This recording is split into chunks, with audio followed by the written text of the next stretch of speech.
divorce isn't a failure and shouldn't be seen as one. And yet that's what I internalized when I was going through it, that real deep sense of I have messed something up. I've failed in some way. I think there are three aspects to a divorce: the emotional, the financial and the legal. But the way we look at it is that the emotional journey leads. So we say divorce is an emotional issue with legal and financial consequences. I think the people that I look at who've maintained successful long-term relationships are people who've been able to have their own space, their own sense of themselves. They aren't the sort of mouthpiece of a relationship. They're two still individuals who come together to be better and more brilliant, but who have their own distinct and separate identities and do things for themselves and cultivate their sense of self. Welcome back to the Sex and Space podcast. Very excited to be joined today by Kate. So welcome, Kate. Thank you. We are here to discuss a topic that we interestingly haven't actually had a conversation about yet on the Sex and Space podcast, which is divorce. So very excited to get into that. And so, Kate, for our listeners who might not know who you are and what you do, could we get you to introduce yourselves, please?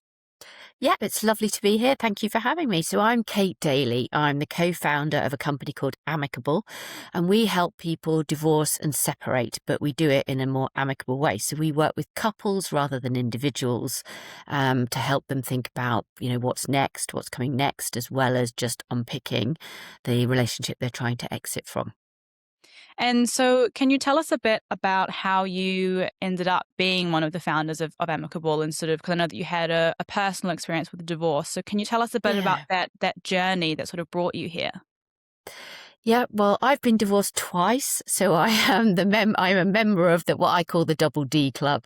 So I've been divorced twice. The first time was very amicably. We were quite young.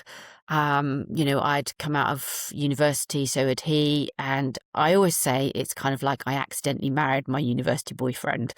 So it wasn't, we didn't have a lot of stuff. We had a house, but we hadn't really started to enmesh our lives. So that was a very amicable separation. Fast forward of quite a few years, and I married for a second time and had family. And that divorce was almost the absolute antithesis of the first one. It was anything but amicable. I felt completely mangled by the whole experience. It was difficult. It was emotionally exhausting. It was extremely expensive. It was terrifying. I had two young children. My whole life was completely thrown up in the air, and I just didn't know which way was up. And navigating the legal system when you're feeling so emotionally broken and shattered, and when you're so fearful, because at that point I wasn't working, I was a stay-at-home mum. So all of those factors coming together, and then you've got to sort of navigate this really complicated system. And it was just so baffling. And I came out of that experience thinking, my goodness, how could I have got that so wrong? What is wrong with me that I have made such a mess of that? So that typical sort of self-blame that you do. And it was only sort of afterwards when I was speaking to other people and really looking, I suppose I was trying to find what should I have done. Okay. And I think the should word is something we'll probably visit a few times in this podcast. When I was looking at what I should have done, and I realised that actually the system was always going to be stacked against me, and it was always going to be really tricky to navigate something like this, and that the way that we do it in this country actually is pretty poor, and the majority of people have a poor experience. And I just thought, well, that can't be right. If it really is that bad, not just for me because I've done something wrong, but for everybody, then surely there has to be a better way of doing it. And it was that kind of feeling that really spurred me on to set up Amicable. It sounds like it sort of came from a real place of identifying there was like this, you've gone through this thing personally, you've identified there's this issue and there's this need that's not being met. So it's great that Amicable now exist. And I keep seeing posters and ads for it around on buses and things and in tube stations, which has been quite nice because obviously we've had this podcast sort of planned for a few months. So I've been like, Mm. oh, I'm going to be, speaking with Kate soon. And I wonder if we could sort of maybe, if we look back sort of towards your own experience and sort of Mhm. about divorce, what do you feel like were some of the hardest things to sort of navigate that maybe people don't speak about enough or maybe think Mm. about enough when we're sort of discussing divorce? I think the overwhelming feeling that I had was just that it was so isolating. Mm, You know, none of my friends were divorced. They were all in happy marriages. Um, the majority of my friends at that time, I had developed through NCT. So when you have a baby, there's a group called NCT, National Childcare Trust, and Childbirth Trust, I think it is actually. And we'd got together to do parenting, what it's going to be like being pregnant, mm, having a baby, sort of classes together. And so that was my circle of friends. So, to be going through a divorce when everyone else is, my kids were very little. So I think they were 4 and 2. So everyone had just started that whole parenting journey. So mm, to be the person who was experiencing the breakdown of their relationship and the sort of dismantling of that was very isolating. mm, I didn't know anyone else who was getting divorced at the time. I was the first in my group, mm, first in the class at school. So it was kind of like, I just I didn't have a plan or a role model or mm, anyone to look to and to be able to say, is it meant to be this rubbish? Is it always mm, like this? And so I think then you sort of look to, I don't know, film and TV. And so your view of divorce is really skewed and weird because mm, that's not how it is in real life. And so I think that isolation and not having the confidence to reach out, and ultimately, I guess that's about shame and about feeling a bit ashamed and that you failed. And, one of the things that we talk about a lot in Amicable is that we really need to change the narrative and mm, that divorce isn't a failure and shouldn't be seen as one. And yet that's what I internalized mm, when I was going through it, that real deep sense of I have messed something up. I've failed in some way. I'm not as good as the other people who've managed to survive having 2 kids and, doing all the difficulty of no sleep and all the rest of it. I've not been able to do that and I failed. And I think that's what's so isolating, that deep sense of stigma and shame. And if I could change one thing mm, about how divorce was felt in this country, it would be that. I would try to reach people to say, there is no shame. Some mm, relationships go the test of time and some don't. And that's mm, okay. That's life. And great if you can save it and work hard. But I think there's this kind of notion that if you take that decision to leave, you're somehow bailing or giving up or not trying hard enough. And for a lot of people, it's just very obvious that the relationship can't be fixed or repaired. mm. And therefore, exiting and trying to exit in a more dignified way is the only option. And do you find with the couples that you work with, like, are you able to sort of help them with if they've got internalized shame or maybe feeling like they've failed? How do you help them sort of, I guess, unpick that and maybe sort of, I guess, release some of those feelings of shame? Mm. Well, I think some of it is about sort of normalizing the experience that relationships last a varying amount of time and the Mm, idea that we make one relationship and we stay in one relationship for the whole of our lives. I don't think that's a reasonable concept anymore. We're living longer. We want to make sure we make long-term choices in the right way. So we might go through several partners and I think that's okay. And I mm, think trying to change that narrative so you can help people understand that, some relationships don't last and therefore it's the transition and how you transition that becomes important, mm, not that you are transitioning, that you're leaving a relationship. And we talk a lot about endings in divorce and separation. but sometimes they're also beginnings, and ending is also the beginning of something Mm, else. And so shifting that focus, so not to gloss over it or not to undermine how people are feeling in any way, but to say there's also another side to this, yeah. which is we can help with preparing to move on and with Mm, what comes next. And the way that you end the relationship necessarily will impact how quickly or how well, because it's not always about speed, but how well you move on mm, and whether you find fulfillment in the next relationship and how you find that fulfillment. So I think a lot of what we do with people is giving them the space to name how they're feeling. And I guess that's different to working in a traditional legal system where you've got a solicitor and I've got a solicitor and we don't actually communicate together. We mm, communicate by proxy through our solicitors, and those solicitors fight our battles for us. So you're one step removed. But I think when you're working with couples, as we do, you've got the opportunity to attend to that emotional journey. mm, And that's what we say to people. Part of using the Amicable service is usually because people want to explore the emotional journey.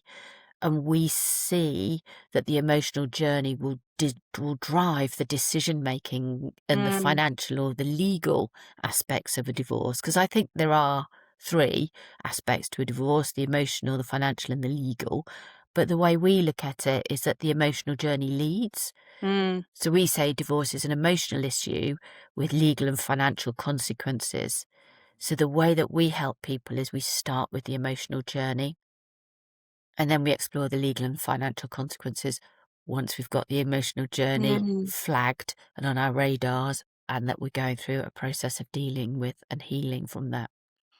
I really like that framing of it because ultimately it is about, I guess, it is about a connection with another human that, you know, Yeah, you're having to shift that connection and how that looks. And that can be yeah, quite a massive shift for people when they're going through a yeah, divorce. And if you're, you know, as you say, just dealing with one person's got, you know, their solicitor, one person's got their other one, there's no space for them to kind of navigate that together. And yeah, it's a very solitary, I can imagine a very solitary experience. yeah. And then what do you think happens when the solicitors step away at the end of the process? Mm, You know, for lots of people, particularly when you have children, you've got to maintain a relationship and you're still a family. Your family shape mm, is changing yeah. rather than ending. A family Mm, doesn't end, it changes shape. And perhaps the family now has two separate homes and people move between the two separate homes, whether that's children or adults, depending on which way you're doing it. But ultimately, you're still a family. mm, But the shape has changed and it looks a bit yeah. different, and the relationships within that have changed. But you still need to maintain them when you've got kids. Yeah, I really like that sort of, I guess, flexibility of this idea because it's much less Mm. black and white, you know, Yeah, starting and ending. And also that idea of, you know, sometimes it can be rather than being experiencing as an ending, it can be a beginning, it can be, you know, a new mm, start. And you mentioned this idea of sort of a transition, and I wondered, would you have any sort of advice or things that you think really help people in that transitional period? mm. Well, I think it's interesting because the key thing with understanding divorce and separation or relationships when they're ending is to recognize that there isn't one emotional journey, but there are two. There are usually two, but if you're throttling, I guess there's three. There are at least two relationships and emotional journeys that are going on. And Mm, so your emotional journey, depending on whether you're the instigator or whether you're the receiver of the news, will look quite different to the other person's journey. So often the instigator is a lot further on, and an instigator may have been thinking about ending the relationship for months or years.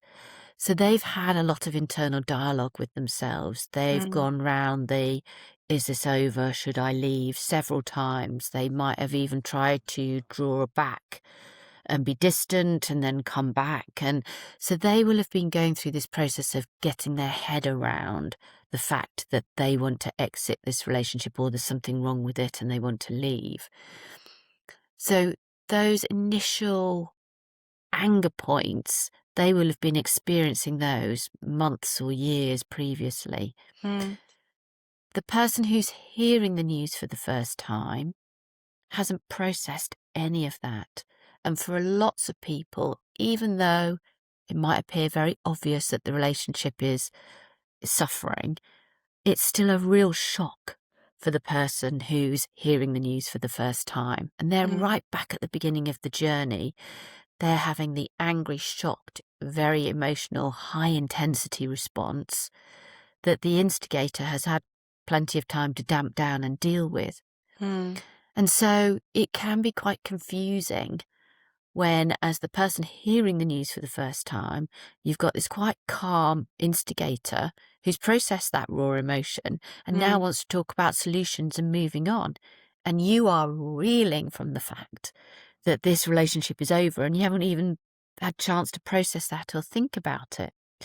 So, my big advice to people when they're going through this is to try and remember that there are two emotional journeys. And if you're the instigator, to think about where your partner is on that emotional journey and Mm, to give them some time to process those raw emotions.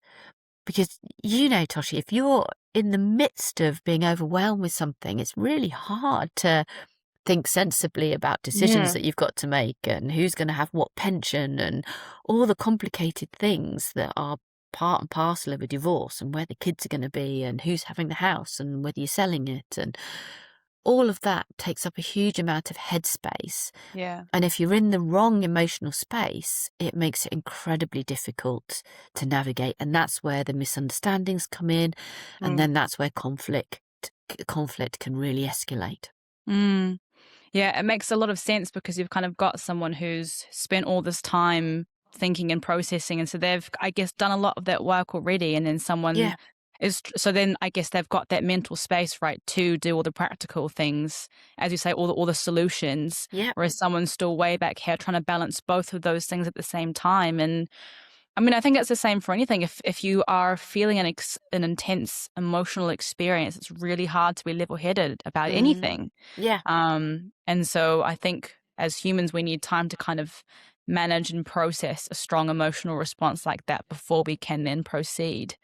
Um, exactly. yeah.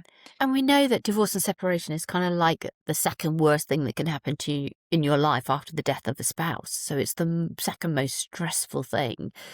And when you're stressed, you're not able to think in the same clear headed way. And Mm, therefore, often people say to me, I feel like my partner thinks I'm delaying deliberately, or that I'm being wishy washy, or that I'm overwhelmed and that I'm being a bit rubbish.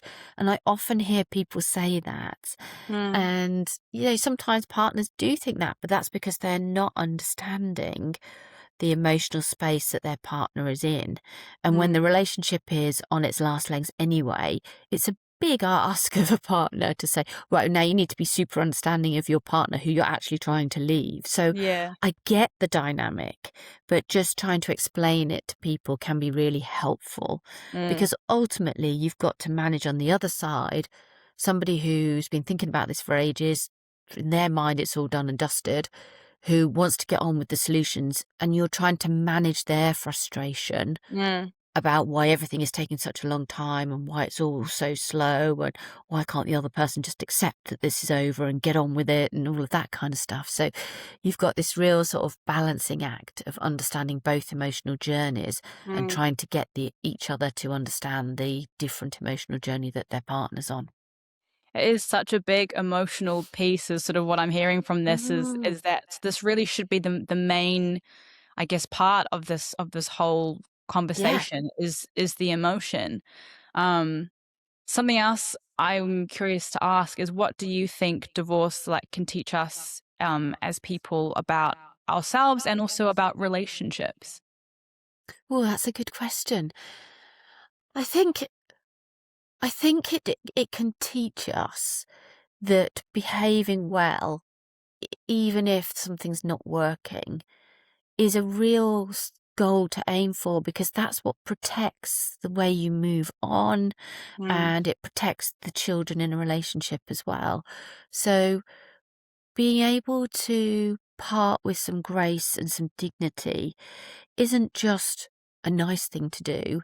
It's a helpful thing to do for your own soul and your own kind of future life. And I think divorce can teach us that how we act in the moment, even when those moments are really hard and difficult, that says a lot about how we preserve our sense of self and our sense of identity as well. Because again, one of the things I often hear about people is, oh, I don't want to behave like that. That's not who I am, but I feel I'm being forced into a race to the bottom because this is acrimonious or because it's going badly. And I always think that that's such a shame, because one of the things you want to try and hold on to is who you are, because that's who's exiting the relationship. And sometimes the who you are bit has been really lost in the relationship.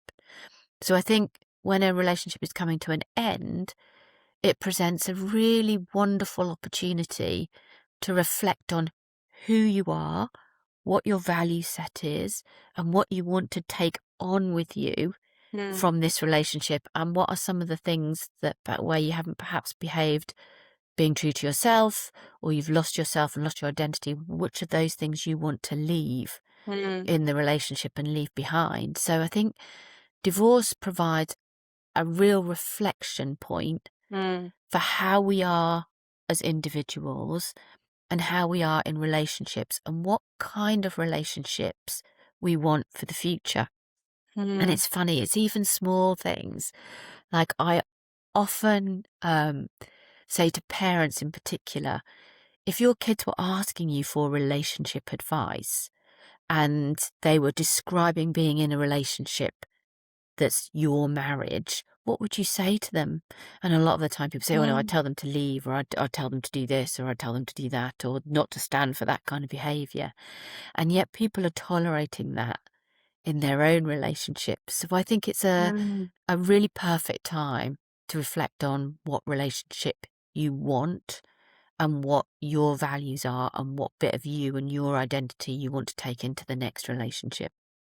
I think that question's a really helpful one, sort of saying, what advice would you give to someone in your relationship? 'Cause that kind of takes you out of it. I think it Yeah. can be quite hard to take yourself out of your own situation and Yes. look at it from an outsider's perspective, especially when there's, so many heightened emotions happening, or, maybe you've been in the relationship for such a long time. It is hard to get that perspective. So I think that's a really useful tool.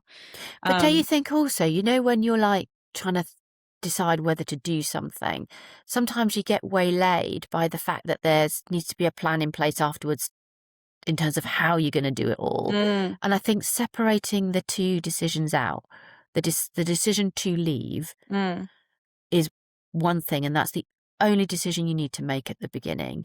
The next bit is then a plan on how to do that. But mm. the fact that you don't know what that plan is shouldn't skew the decision of whether or not to leave. It's okay not to Okay. know what the plan is. But if you can try and separate those two decisions out Mm, and say, it's okay, I want to make this decision and I don't know how to execute on it yet, that's fine. That's an mm, okay place to be. But not making the decision because you don't know what the plan is, mm. that's a harder place to be. And it's not that it's Yeah. not a place you should be, it's just harder to be. Yeah, I've never thought about it that way, actually. That's a really interesting point that you make, because I guess I hadn't thought about that they could be separated out into Mhm. two different things. Um, I think often, well, at least from where I'm sitting, there's maybe a perspective of when you leave a relationship, you need to have everything sort of planned out, your next steps. Well, When good luck actually, with that. Who does yeah, that? I'd like to meet the person that has got that done. I'm sure there are some people, but do you know what I yeah, mean? That's a big ask. I'm yeah, not that good. I think that usually that's a really big ask.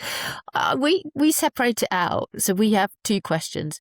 Is it over? Should I leave? mm, So is it over is a question all of itself. And with that question comes the possibility of acknowledging it's over and staying in the relationship. okay, Lots of people do that. Lots of people sit in very unhappy relationships for all sorts of reasons. mm, But knowing that it's over actually brings a form of relief mm, and can help you plan how you're going to live in this relationship if that's your choice. mm, But separating that out from should I leave and how am I going to leave, Mm, that just makes the process broken down into smaller steps rather than feeling like you were saying, if I'm deciding to leave, I've got to know when, how, what, who, and mm, so I've got to have somewhere to go and I've got to do all the other bits all in one go. Well, you don't. You mm, can decide to leave. You can decide the relationship's over. You can then decide to leave, and then you can decide how you're going to leave, and you can break those down into smaller steps. And I think that, mm. from a sort of psychological overwhelm perspective, feels a bit more, I don't know, manageable. Yeah, manageable, I think, is definitely the right word to use for it. You're sort of breaking things down and then being able to sort of have little things that you need to sort of address one at a time rather than one big thing, I think, Yeah. I can imagine is really helpful. I wondered as well, is there something that you wish more people knew about long-term relationships and marriage? Well, speaking as someone who's never been in one, a very long-term relationship, I think I've had longer relationships with my bank and my cleaner, to be honest. So I'm not really sure I am the right person to ask about that. But from a sort of professional perspective, Mm, I think I think maintaining your identity is absolutely fundamental to a relationship being successful in the long term. mm, Because life can very easily throw at you lots and lots of distractions and lots of things that make you or force you or entice you into making compromises and shortcuts around relationship quality. And I think that's a really slippery slope. mhm, So I think the people that I look at who've maintained successful long-term relationships are people who've been able to have their own space, their own sense of themselves. They aren't the sort of mouthpiece of a relationship. They're two still individuals who come together to be better and more brilliant, but who have their own distinct and separate identities and do mm, things for themselves and cultivate their sense of self. And I think mm, that's really important, whether that's hobbies that you like to do on your own, whether it's groups of friends that you go out with where you're not always in a couple. I mm, think it's those things that maintain that ability for the relationship to weather lots of different changes. And I think, you can be really tight, you can have lots of common friends and all of those sorts of things. But I think you also need a little bit of you and who mhm, you are, and something you go back to when you've got to make those tough decisions or those tough calls, or you disagree with something the other person feels. mm. It's very easy, sorry, to get swept along when you've lost your sense of self and Yeah, everything just becomes the relationship. You're just mm. part of the relationship rather than being an individual. But like I say, I haven't got the best track record here, so you can feel free to disregard what I say as as a divorced twice person and not somebody in a long-term relationship. But I imagine you would have had a lot of experience working with a lot of couples, in at Amicable. Yeah. So it sort of, yeah, it makes me wonder because I imagine we would have maybe learned a lot from the Yeah, experiences there. Is there anything that stands out to you? exactly. I think what stands out to me is how many people feel they've lost themselves in a relationship. The relationship has consumed the two individuals and it's become Mm, its own sort of two-headed monster. And I think that becomes increasingly difficult. And I think when that happens, the thing that we always come back to, in terms of why relationships break down and why they do so in a more catastrophic way, is because the communication has been lost. So people fall into very dysfunctional communication patterns, and they're like little dances, and couples struggle to get out of them. And I think that's when having somebody as a third party, a therapist or somebody to help reestablish that communication is super important. Even if you're navigating the end of your relationship, being able to communicate is absolutely like my top top vital skill for Mm. navigating a divorce amicably or navigating co-parenting on an ongoing basis or parallel parenting or however you're doing it. The ability to communicate effectively is your superpower. Mm. And knowing how to communicate, how to process other people's communication and deal with it in an effective way is Mm. absolutely the kind of cornerstone of any successful parting in relationships, whether it's amicable or otherwise, but it's fundamental. So I think what I have seen is the people I admire the most, the people who genuinely can do this the most amicably, can do so because they can communicate. Mm. And communication, you'll be pleased to hear, is a learned skill. We're Yeah. not born with it. We don't have to worry about whether it's part of our personality. We can learn it. It can be Yeah. taught. And therefore, there is hope for everybody. It's amazing. I think I've maybe done 60 or so podcast episodes with Sex and Space, and communication is the one thing that Yeah. comes up almost every single time, no matter what Yeah. the subject matter is, it's always communication. Um, and I think it's quite amazing, at least where I'm from, that's in New Zealand, there's not sort of a specific course, we get taught about biology and physics and, Yeah. all those kinds of things. But I think communication is one of those things that at least myself, I would have really benefited from having someone sit down and go, this is how you can communicate well. This is how you can communicate Yeah. respectfully. This is how you can receive feedback from someone. And this is how you can negotiate different relationships with different people. I think it's very, very valuable. But it is great, as you say, because as a learned skill, we can always start today. We can always learn Yeah. something new today. We can always do better today. Exactly. If we Yeah. want to. Exactly Yeah. that. And I think communication, often things go wrong because we trigger a bit of our brain that isn't helpful when we're trying to do more calm or analytical things. So we trigger the amygdala, which is our emotion center, Mm. and you receive a piece of feedback or communication and it immediately fires. And part of the skill we need to learn is to just take a few breaths Mm. between processing that initial emotion and actually then thinking about responding rather than reacting. Yeah. And just that technique of being able to delay for a few seconds, and it's literally a few seconds, that makes the world of difference. And I Yeah. often hear myself saying to people, just because somebody says something, it doesn't mean it's true. So Yeah. you can reframe. If someone calls you something or says you're this or you're that, our immediate response is to react and to defend ourselves. Mm. But if you can stop just for a couple of seconds and just think, that doesn't make it true of me, and Mm. therefore I don't need to react and defend myself in that way. The Mm. pause and the gap when somebody says something like that is way more powerful than any retort you can ever come up with. Yeah, absolutely. And it's those tiny techniques that can make such a big difference, particularly when you're in the sharp end of negotiating, how you're going to parent your kids or how you're going to divide money and property when you're divorcing. Mm. Yeah, it's that taking time to kind of let an emotion maybe perhaps even rise and sort of just flag it and let it Yeah, sit.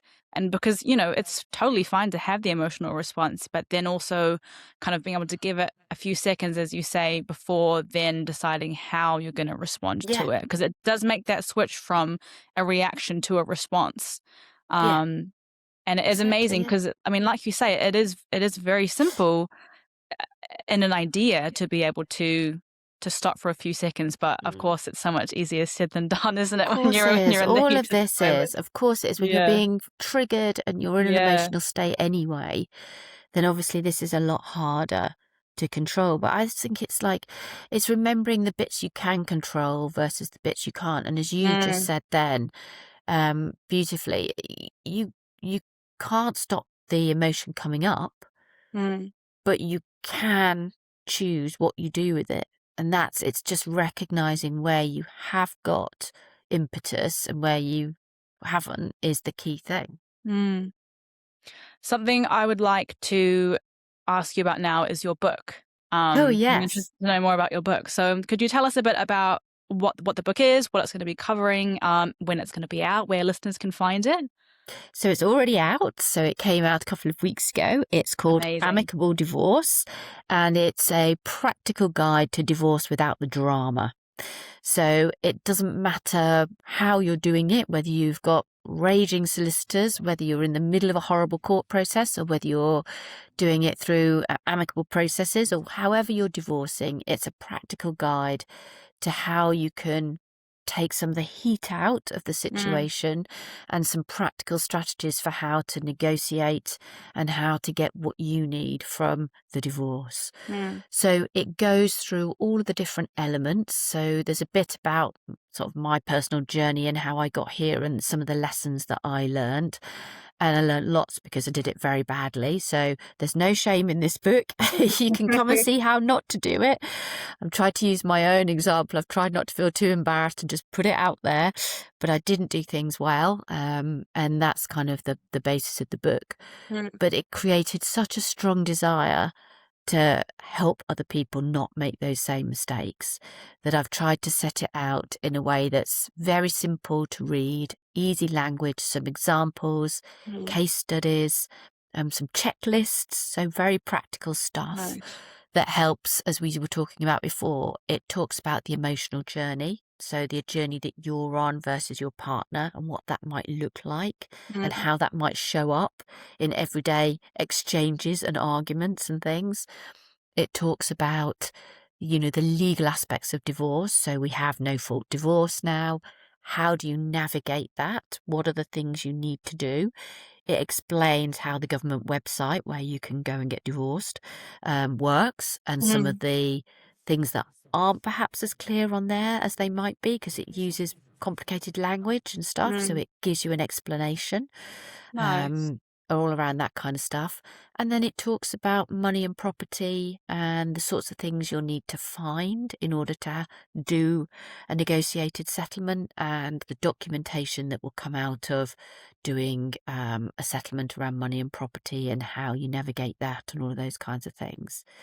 So yeah, and it draws on, I also run the divorce podcast. It draws on lots of the conversations that I've had with people over the years about how they've divorced and the things that they've learnt and the things I wish I'd knew before I started. So it has all of that in it as well. So it's not just my voice, it's the voices of other people who are going through this. And I think what you get from that is just this sense of we're in this together, and there is a Yeah. community out there of people either going through it, thinking about going through it, or who have gone through it. And we're here to hold you, to catch you when you fall, and a place where you can come and just think, yeah, I did that, or God, that wasn't great. And I hope, my biggest hope for it is that it gives people enough guidance to be able to navigate it more successfully, but also the sense that it's okay if you haven't done everything perfectly. It's not meant to be there to make you feel guilty. It's there to make you realise that you're doing a good enough job. There are some bits you'll get right, some bits that you won't, but that's okay. That's life. So I hope it's a very accessible, easy guide. It's out on Amazon. You know how to get these things, Waterstones, Amazon, all the usual Yeah. places. But yeah. I really like it. Sounds like it's a resource where it's got kind of, as you say, like checklists and things, and it walks you through all of those essential sort of steps that you might need to take, which I can imagine, especially if you're going through a divorce for the first time, you might not know where to start, where to look, Yeah. what things you need to even be thinking about. So I can imagine when you're going through that emotional journey, whichever side of it you're on, having a book that's got all of that in one place and says like, this is your checklist, this is what you need to think about Yeah. doing, is really helpful Yeah. to just have, so you can kind of, you don't have to do as much work on your own. And then, like you say, coming back to the beginning of the podcast, you were saying you felt very isolated when you were going through your divorce, feeling like there are other people who've gone through what you've gone through, and that there is a sense of community, there is a sense of, oh, I know where I can go, or there are other people Yeah. who've gone through something similar. It's that feeling of knowing that you're not doing it on your own, and it's Yeah. I think we all want somewhere where we can go and ask the dumb questions ultimately, don't we? And if you can't find them in the book, then Amicable has a platform called Amicable Space, which is designed for people who are at the early stages of divorcing or separating or just thinking about it. You've maybe not even said anything to anybody at this point, where you can Mm, go and ask the dumb questions. And that's exactly kind of what I think I needed. I didn't know where to go. I didn't have anyone to ask. And I think what we're trying to create is that sense of, well, look, here is a resource. And that's not a mm, slur on anyone's friends. And, I have a very lovely group of friends who were incredibly practical and helpful and a fantastic family, as I'm sure lots of people going through this do.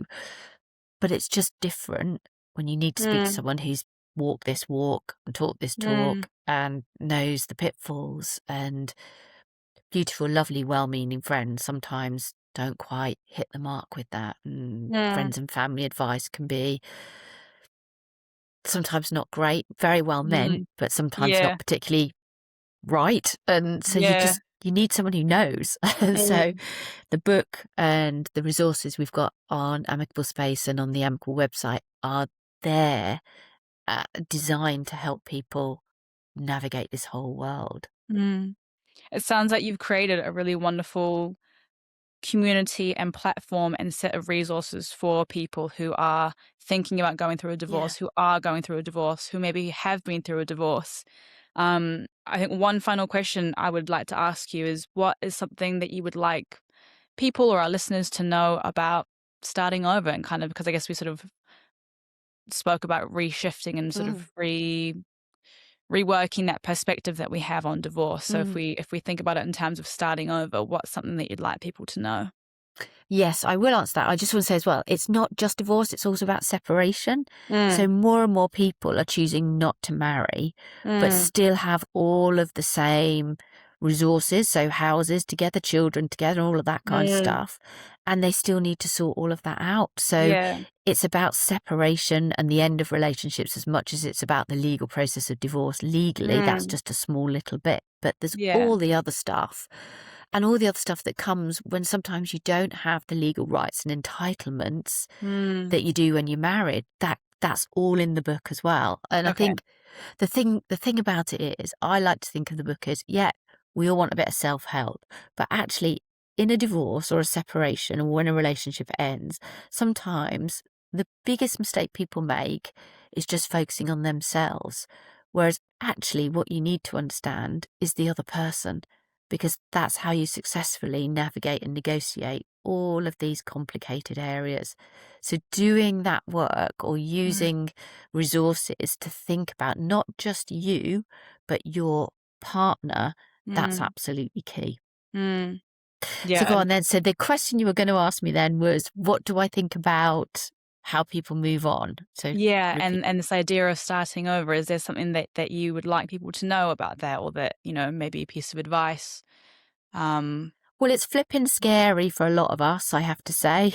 I really, getting back out there dating mm, after years of being in a relationship or whatever, I think is pretty terrifying. And for lots of people, perhaps older people in particular, where this is also the first time they have to navigate the new way of dating, so dating apps and that kind of mm, stuff, I think adds another layer of complexity as well. I think when you've got that sense of hurt and the sense that trust has been betrayed, it's it's scary to go back out there and put yourself back out there again. mm, And I think there shouldn't be the pressure to rush that. I think mm, for me, you get this gift when your relationship ends, where you've got a moment in time where you're not in another relationship, you finish the last one, you have that beautiful space where you can think about what you want and what you need. mm, And the minute you get into another relationship, that space isn't the same anymore. It's not that it's gone, it's fundamentally different and changed. mm, So I would hold on to that moment, that precious, precious moment, and create some space to think about, what do I want from a relationship? what really makes me tick? What am I prepared to compromise on? What are my red lines? Mm, And I don't think you need to get a big long checklist of what you want your next ideal partner to look like, because I don't believe in that. I think you meet people and some of your red lines go out the window and you just know that they're the right person or they're the person that's right for you at this point in time. But I mm, don't believe in there being one soulmate for people. I think people and relationships are a function of time and place. And sometimes the timing works for one particular type of relationship and sometimes it doesn't. But I think giving yourself that gap, that respite, that mm, space to really reflect on what's right for you is super important. So when you're mm, starting over, there are two temptations. You either go for familiarity and you repeat the same relationship pattern, or you go the pendulum swing, you go for somebody completely opposite and you go to an extreme. mm, And neither of those relationships will necessarily work again. So I think I almost wish it was like this mandatory thing in our heads where when you end a relationship, you go and do some personal therapy mm, and you come out with a better understanding of what's going to make you happy. mm. Because you get one life. And the Yeah. idea is to make yourself as happy as you can and Mm, to do no harm. So finding somebody that you can share that with is yeah. special. And Yeah, and it is. I believe it requires some personal investment. So I think taking that opportunity to go out with a better understanding of yourself, and it doesn't Mm, have to be therapy. Therapy is perhaps my preferred way, but it doesn't have to be therapy. It could be some self-reflection in other ways. There are lots of mm, ways that you could get to know yourself better. yeah. But I think taking that opportunity, so instead of going straight back out on the dating apps, filling that time that you've got where you would be out having coffees or drinks or dinners or whatever Mm, with some self-reflection, so you get a deeper understanding of what really floats your boat, I think mm. is precious. Yeah, and I think it kind of in my mind, sort of there's an analogy there in between this idea of reacting and responding, but that's sort of what we're carrying over Yeah. into choosing another relationship. We're kind Yeah. of taking a moment to think, to take that breath, to take that pause, and then respond or move into a new relationship the way that we'd like to after having had that time to think. So I Yeah. think it's a really lovely perspective and piece of advice. But I Um, think that what I learnt between my two divorces was how to be on my own. mm, And I think when you learn to be on your own, you're making a positive choice to be in a relationship rather yeah, than the relationship filling your need to be with somebody or your fear yeah, of loneliness. And so I think that learning, and I was 30 when I learnt to be on my own. I hadn't learnt it through my childhood. We had a very close, almost enmeshed family where we'd done lots of things together. I'd gone to university and lived with people and recreated a family at university mm, essentially, and then got married. And so I'd gone from group to group to group. I'd mm, never lived on my own. I hadn't gone for dinner on my own. I hadn't been to the cinema on my own. None of those things I'd ever mm, done. And I took that time between those two relationships to do everything on my own, to travel, to sit, and this is pre-smartphones, this is how old I am. Pre-smartphones, couldn't sit in a restaurant table with my smartphone, had to sit on my own. And the mm. whole thing in those days was don't even take a book. So I didn't take a book. And, do you know what I mean? So just sitting Yeah, on your own with no distraction, mm, um, and feeling the being on your own part, yeah. that's to me, that was such a huge learning experience. Yeah, and I think I can imagine because I've been for dinner by myself a few times, especially since I moved from New Zealand. Mm. When you start, it can feel a bit uncomfortable Yeah. because it's so completely different to what you're used to. Yep. You're used to having, I guess, the security of somebody else with you, and when it's just you and your own thoughts, you really have to learn how to sit with that and kind of get Yeah. comfortable with that. Yeah, Yeah, exactly. But it's a what an big opportunity. All of yeah. these life moments are opportunities, aren't they, to learn something Mm. about ourselves. And Yeah, absolutely. separation or the end of a relationship is no different. It is an Mm. opportunity to Yeah. find out something more about yourself. Mm. I really like that the framing that we've discussed here. And I just want to say thank you, Kate, for giving your time this morning to chat with me. It's been a really wonderful conversation. It's been a pleasure. Thank you for having me. Thank you so much. And to our listeners, I'll put all of the links in the podcast description so that you can find more about Kate, about Amicable, about her book, and that will all be there so that you can find that. So thank you, Kate.